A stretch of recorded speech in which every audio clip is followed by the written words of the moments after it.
നിങ്ങൾ എപ്പോഴെങ്കിലും ആലോചിച്ചിട്ടുണ്ടോ? ഒരേ സമയം നൂറുകണക്കിന് ട്രെയിനുകൾ ഈ വലിയ റെയിൽവേ ശൃംഖലയിൽ ഓടുന്നുണ്ട്. എന്നാൽ അവയൊന്നും കൂട്ടിയിടിക്കാതെ കൃത്യസമയത്ത് ലക്ഷ്യസ്ഥാനങ്ങളിലെത്തുന്നത് എങ്ങനെയാണ്? ഇതിന്റെ ഏറ്റവും പ്രധാനപ്പെട്ട ഘടകം സിഗ്നലുകളാണ്. റോഡിലെ ട്രാഫിക് ലൈറ്റുകൾ പോലെ ട്രെയിനുകൾക്ക് അവരുടേതായ സിഗ്നലുകളുണ്ട്.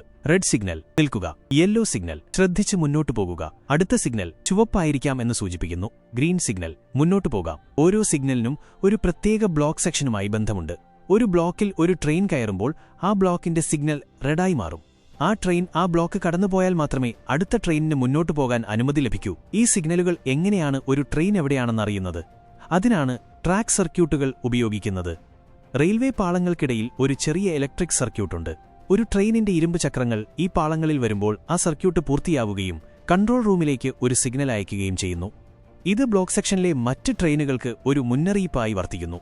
ഒരു ബ്ലോക്കിൽ ഒരു ട്രെയിൻ ഉണ്ടെങ്കിൽ സിഗ്നൽ ഓട്ടോമാറ്റിക്കായി ചുവപ്പായി മാറും. ഇത് മനുഷ്യന്റെ തെറ്റുകൾ ഒഴിവാക്കാൻ സഹായിക്കുന്നു. ഈ സിസ്റ്റത്തിന്റെ എല്ലാം തലച്ചോറ് ഒരു സെൻട്രൽ കൺട്രോൾ റൂമാണ്. ഇവിടെയുള്ള ഉദ്യോഗസ്ഥർ ആയിരക്കണക്കിന് ട്രെയിനുകളുടെ നീക്കം നിരീക്ഷിക്കുന്നു.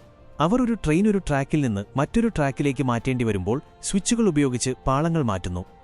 എന്നാൽ ഈ സംവിധാനങ്ങൾക്കൊപ്പം തന്നെ ലോക്കോ പൈലറ്റിന്റെയും ശ്രദ്ധയും വളരെ പ്രധാനമാണ്.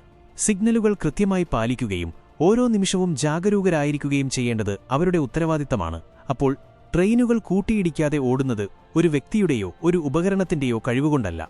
അത് സാങ്കേതികവിദ്യയുടെയും മനുഷ്യന്റെ അച്ചടക്കത്തിന്റെയും ഒരുമിച്ചുള്ള പ്രവർത്തനത്തിന്റെ ഫലമാണ്. ഈ വലിയ സംവിധാനത്തിന്റെ ഓരോ ഭാഗവും കൃത്യമായി പ്രവർത്തിക്കുമ്പോഴാണ് നമ്മുടെ യാത്രകൾ സുരക്ഷിതമാകുന്നത്.